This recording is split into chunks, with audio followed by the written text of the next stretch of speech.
afternoon, everyone, and welcome to What the Why. If you haven't seen us before, our show features conversations with diverse leaders from all walks of life about why they do what they do and how they figured things out.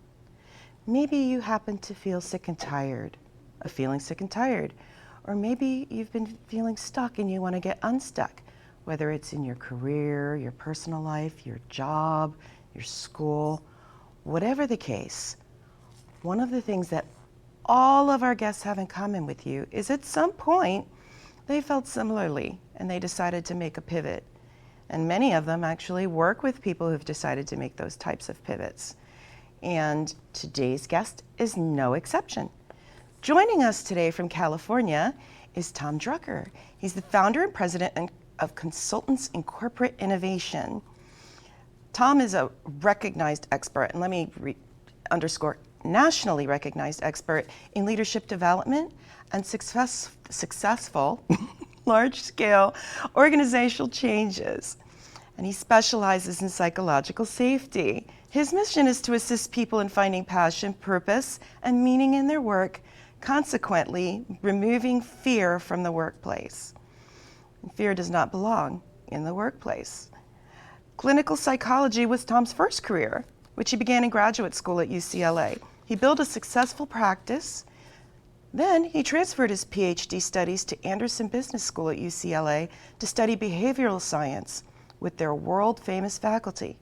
While there, he was asked by the dean to help turn around a Xerox computer company acquisition.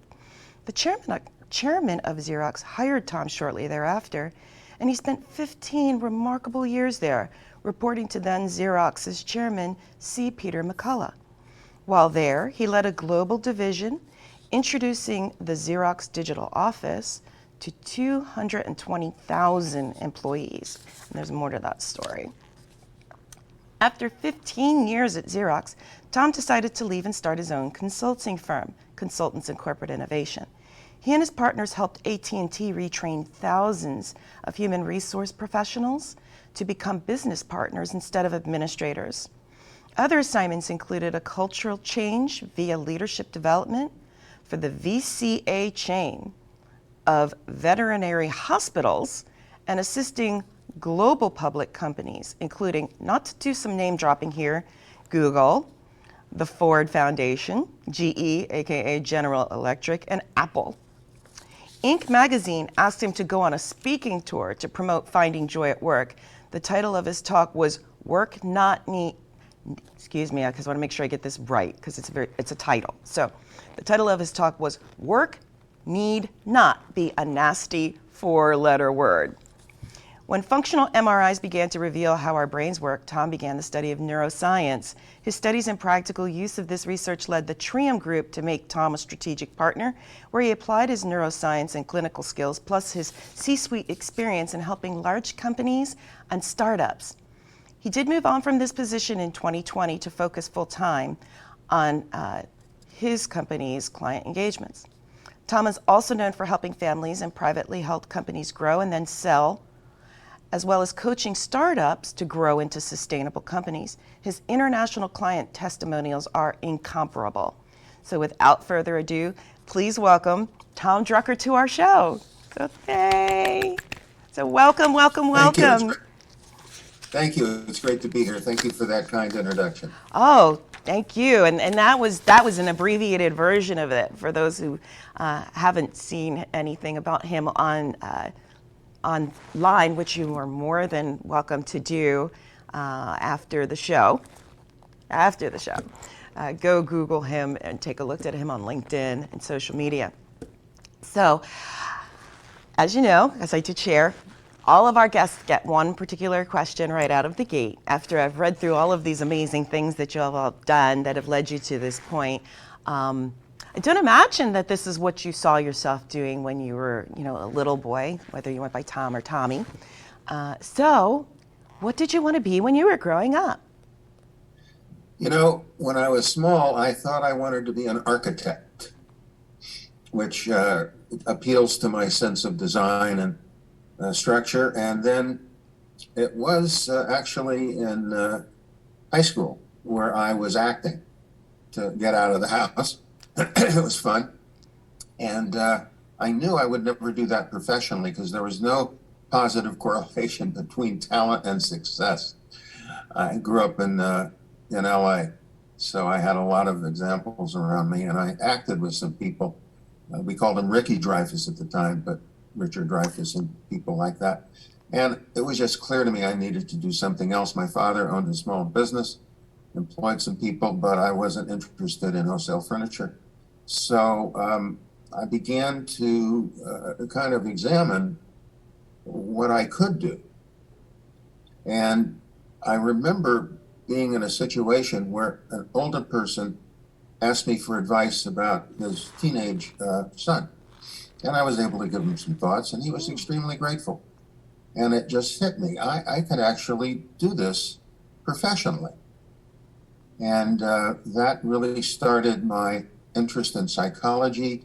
It led me to go to Vienna, Austria to study with Viktor Frankl, the author of Man's Search for Meaning, a really pivotal book of the 20th century. Yeah. The subtitle is From Death Camp to Existentialism. He was in 4 concentration camps, including Auschwitz, and determined that we can't, plan our circumstances. What we can do is plan our reaction to our circumstances. Mm-hmm. We have control over that. And as you mentioned, when the study of the brain became very accessible, I leaped into that, and that again gave me a kind of epiphany that I could accelerate my impact on the leaders and teams that I work with by teaching them, much like stroke victims recover capacities, by practicing and creating new neural networks, that I can help leaders create new habits that will help them thrive and be very successful, make more money, and with less stress. Wow. So I've had 2 or 3 kind of epiphanies in the arc of my career to get me where I am today. I hope that answers your question. That does answer my question, including my next question, which is usually, and how did it lead you here? And no, that's really great. So you mentioned brain science. Why? You talked a little bit about the why, but if you could go in a little bit more detail about why you use brain science with your clients and teams. This is, we're hearing more and more about neuroscience and brain science and both in all forms of health. I'd be happy to. The brain really controls a great deal of our reactions to the world around us. And if you want to look at it as kind of 2 buckets, we're either in a state of kind of almost anxiety, waiting for something to happen or on guard that something will happen, or we're really relaxed, we're able to collaborate and think creatively and use our logical reasoning capability as well as our intuition to really thrive. And what the study of the brain revealed is that we can choose. And through practice, we can actually move from a place of fear and anxiety to a place of calm creativity and approach issues in a much more successful way. So one of the things that distinguishes me from other coaches and other leadership professionals is this integration of the way our brain works to help leaders be more proactive, more creative, and less stressed. Mm-hmm. Wow. And I hope that that speaks to the underlying science behind how I can help leaders even more effectively create psychological safety for themselves and for the people around them, because it's important for people to feel safe in order for people to be maximally productive. Mm-hmm. I know at one point in my life, for reasons that I've talked about on some of the past shows myself, the statistic at the time was about 70% of workplace injuries, and this was physical injuries, were because of employee violence. And now We're seeing more acknowledgement of things like workplace bullying, the mental stresses around Yeah. that. Even newer employees are requesting things that address that. Well, there's one thing that's really, really important, and I encourage everyone to sort of use this as a model, that in any circumstance, there's the relationship that you have with a person or a group of people, and then there's the task, the issue, the problem, the challenge. And what's really important is to keep those separate. So there's a way to make people feel safe and supported in their relationship with you, because relationships really are the foundation to accomplish anything in life. Mm-hmm. I believe, I see that. And then by making sure the relationship is strong, you can say, well, let's dig into this problem together. You may have one set of assumptions, I may have slightly different ones. Let's put them on the table and talk about them. And, you know, we may have conflicts or differences of opinions, but that's not going to affect our relationship. All right. Now, I'm saying it more explicitly, but you'd be surprised just how being explicit about, hey, Yeah. we're on the same team, but let's put the problem over here. Hand gestures help, by the way, because we have a tendency to conflate when, particularly in a potentially conflictual situation, the relationship with the issue. And that really is the start of feeling unsafe psychologically. Yeah. So, believe it or not, it's already time for our mid-show commercial break. So, everyone who's watching, please stay tuned and return after the commercial break for more with Tom Drucker, today's guest on What the Why.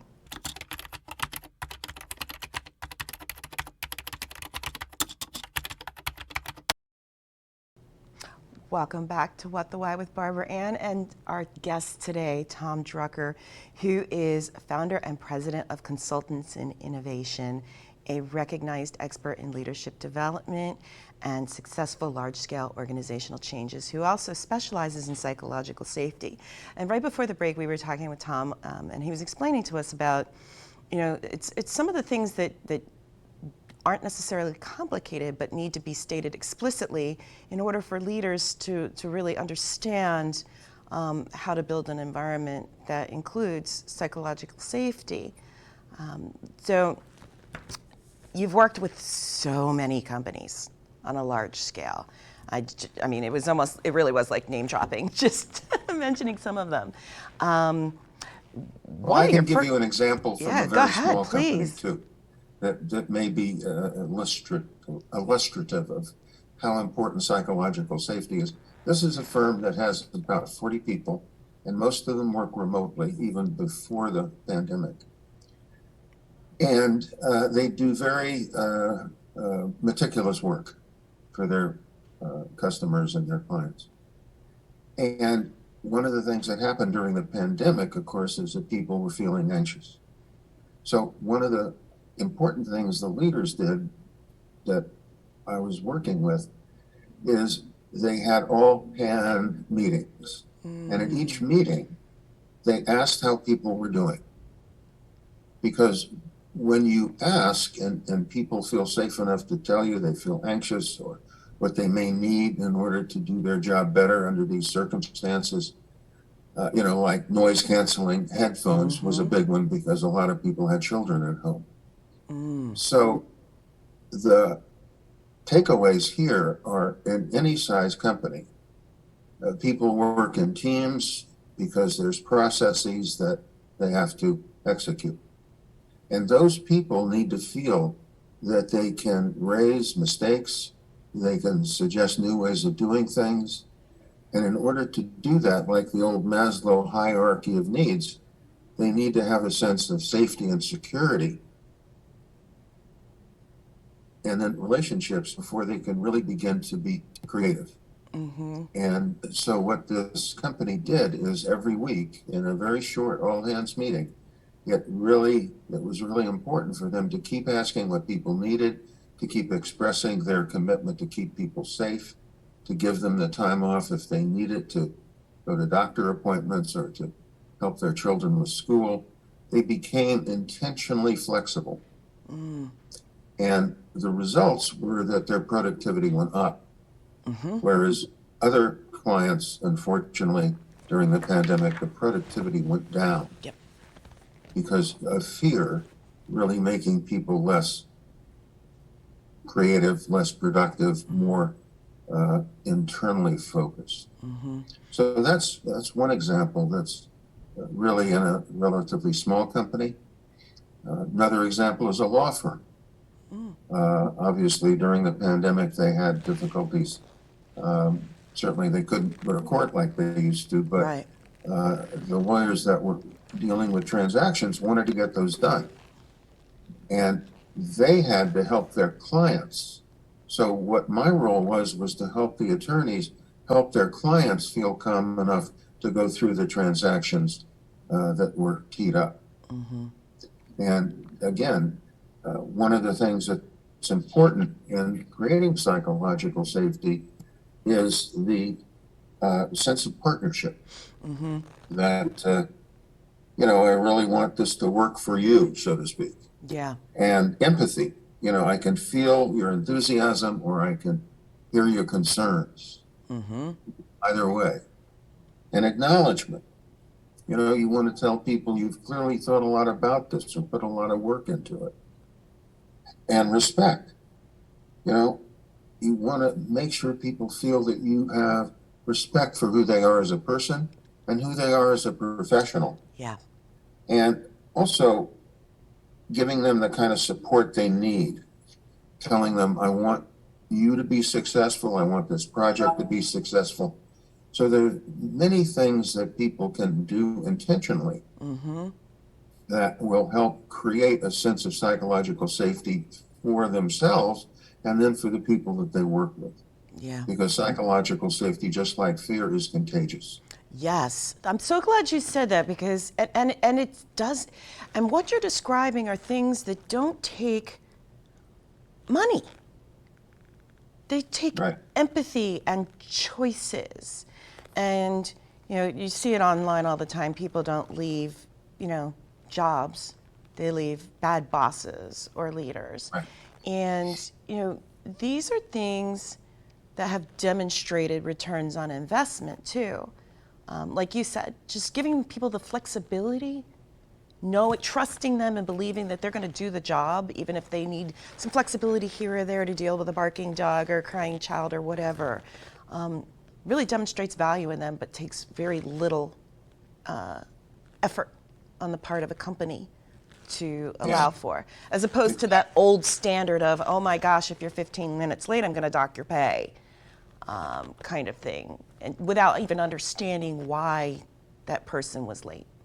You want to treat people, it's sort of a reverse of the golden rule. You want to treat people like they want to be treated. Yes. You want to The platinum rule, I've heard it called. The other person. And, that's a learnable response. When the leaders think about the end result, they'll find that the carrot is much more effective than the stick. Absolutely. And that's just human nature. Yeah. But unfortunately, people in a position of power often forget that. Feel the need to control rather than support. They feel the need to be directive rather than help the other person become stronger and learn by asking questions and suggesting different ways of approaching things, and let the leader be a coach. And you do this to develop those people, which are often pretty much universally your most important assets. And this kind of leadership can be learned, and it is enormously valuable. In the bottom line, people tend not to leave, as you said, organizations to treat them with respect and dignity and make them feel safe. People feel positive relationships with the people they quote report to. They feel more like colleagues. Of course there are controls, and of course there are certain boundaries in any organization. And those typically are the processes. So the relationship can also be separated from the process or the work. And by focusing on those relationships and making them a foundation for doing excellent work is really the secret sauce, including being able to have respectful disagreements, because that's how innovation occurs, Yeah. through the kind of banging together of different ideas to come up with a third way or a fourth idea. You know, we, as human beings, we're social creatures. And when we connect with each other in constructive ways, amazing things happen. And that's how companies are able to innovate and learn together. You know, the companies that learn the fastest and apply what they're learning will always beat out their competition in the marketplace. Yeah. That's been well researched. Yeah. And That's and good that news. really is, believe it or not, we're at time, and your passion about this is palpable. Thanks. So you know, it really helps, you know, understanding. You know, it's like, well, why did you go into this route? Well, you can feel it when you talk about it. And so we'll have to have you come back on and talk some more about some of the other things, because what you were talking about in terms of company success, that's at the largest sizes that you've worked with, and the small entrepreneurs when they're starting out as well. Their success is significantly stronger when they move forward with purpose like this. So if somebody wants to reach out to you, I mentioned, you know, you're on LinkedIn and you're on Google and things like that. What's the best way for people to contact you? Well, I'll give you a real short one. cci2@me.com. Okay. Cat intelligent, the letter 2 at me.com. It's my MAC address, and that's easy to remember. And of course, Tom Drucker on LinkedIn, Consultants in Corporate Innovation on Facebook. And I'm happy to talk to anyone without charge to understand what they want and what they need, because I'm committed to being of service to people, and that's really my commitment.